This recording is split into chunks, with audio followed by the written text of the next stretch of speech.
Hello, this is part 2 of Isaiah's prophecies for America. And I'm going then on to 10, 1 to 4. Woe to those who make unjust laws, to those who issue oppressive decrees, to deprive the poor of their rights and withhold justice from the oppressed of my people, making widows their prey and robbing the fatherless.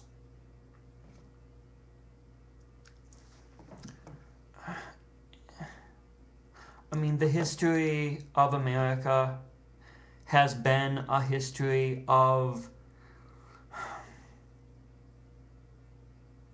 land grabs, of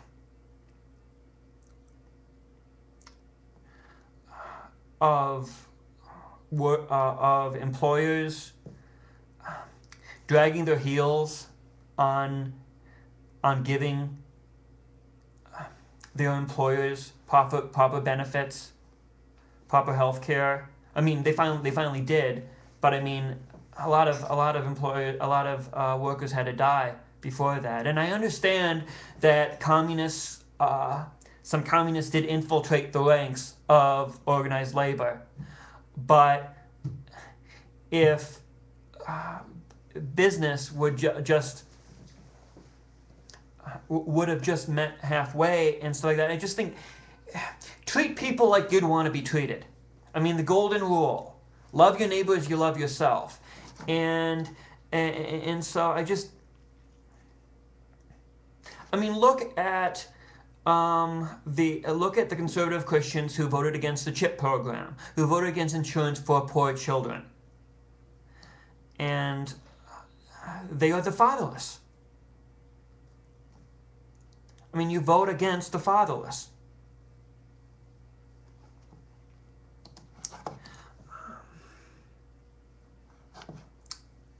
And the next would be Isaiah 13:11. And I'm sorry, I don't mean, well, maybe I do mean to be preachy, but I don't like what's going on in this country. I don't like, and the thing is, there's a lot of hatred both on the left and both on the right. And I mean, you have the groups like Americans for Prosperity, you have the Tea Party people, and I mean, it seems to be all selfish. It seems to be all about my bottom line, my money, and I mean, we're Christians. It's not our money. But on the other hand, I do believe that there should be better accountability, that we should know where our tax dollars go. I kind of went off there, but okay. I will punish the world for its evil. This is Isaiah 13:11. The wicked for their sins. I will put an end to the arrogance of the haughty and will humble the pride of the ruthless.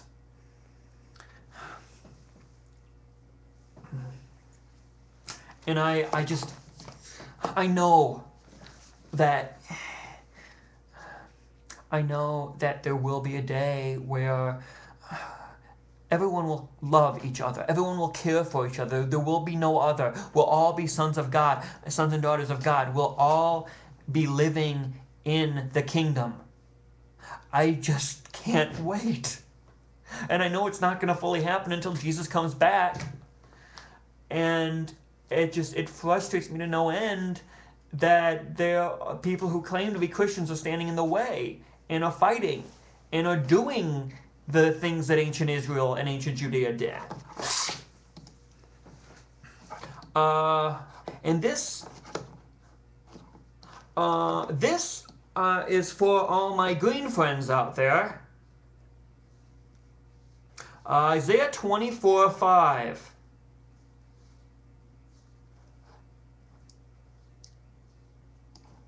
The earth is defiled by its people. They have disobeyed the laws, violated the statutes, and broken the everlasting covenant. And before that is 4. The earth dries up and withers. The world languishes and withers. The exalted of the earth languish.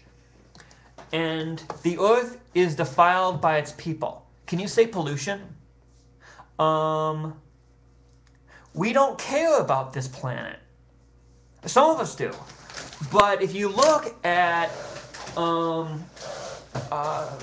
conservative Christians, all the way back to Ronald Reagan and his Interior Secretary, I want to say James Watts, but I'm terrible with first names.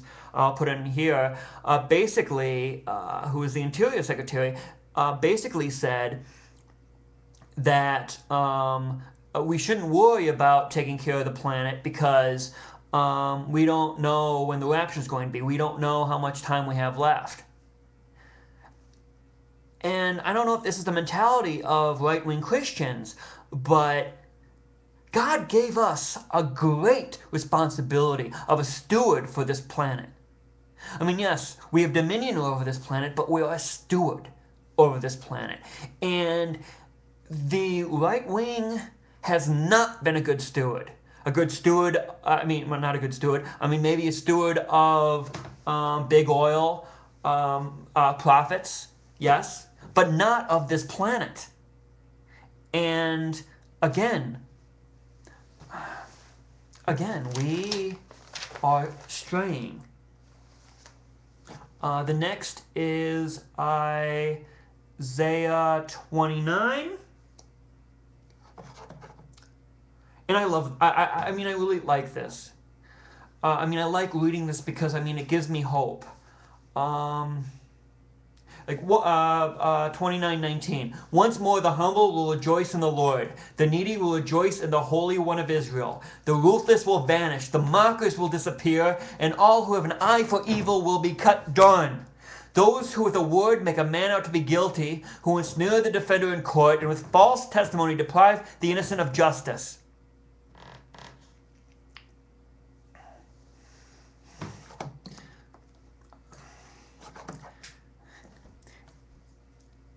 Don't people realize when you go against God, even when you claim to be following God, you are on a path to personal spiritual destruction? And the ancient Israelites, the ancient Judeans, they didn't realize, they didn't know. They thought they went to temple, they prayed, they made their sacrifices, but God told through Isaiah that they were lost and that they would be cut down. Next, Isaiah 32. 5, 6.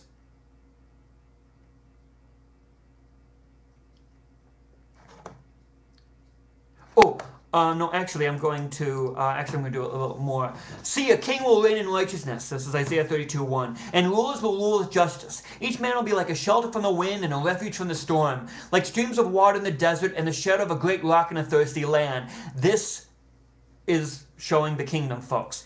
Then the eyes of those who see will no longer be closed, and the ears of those who hear will listen. The mind of the rash will no one understand, and the stammering tongue, mine, will be fluent and clear. No longer will the fool be called noble, nor the scoundrel be highly respected. For the fool speaks folly, his mind is busy with evil. He practices ungodliness and spreads error concerning the Lord. The hungry he leaves empty, and from the thirsty he withholds water. The scoundrel's methods are wicked. He makes up evil schemes to destroy the poor with lies. Everyone the plea of the needy is just. But the noble man makes noble plans, and by noble deeds he stands. Look at some of the slanderous lies that are being said about this healthcare plan. Saying death panels. You can say there might be a problem with some rationing, but the way of saying this bill is going to kill grandma. And calling our president names like Sambo or Hitler. That is slanderous. You can disagree with the man. I disagree with the man on several issues. But to lie and to slander and to call names, to be ungodly, that is not the way for the follower of the Christ to act. I will continue.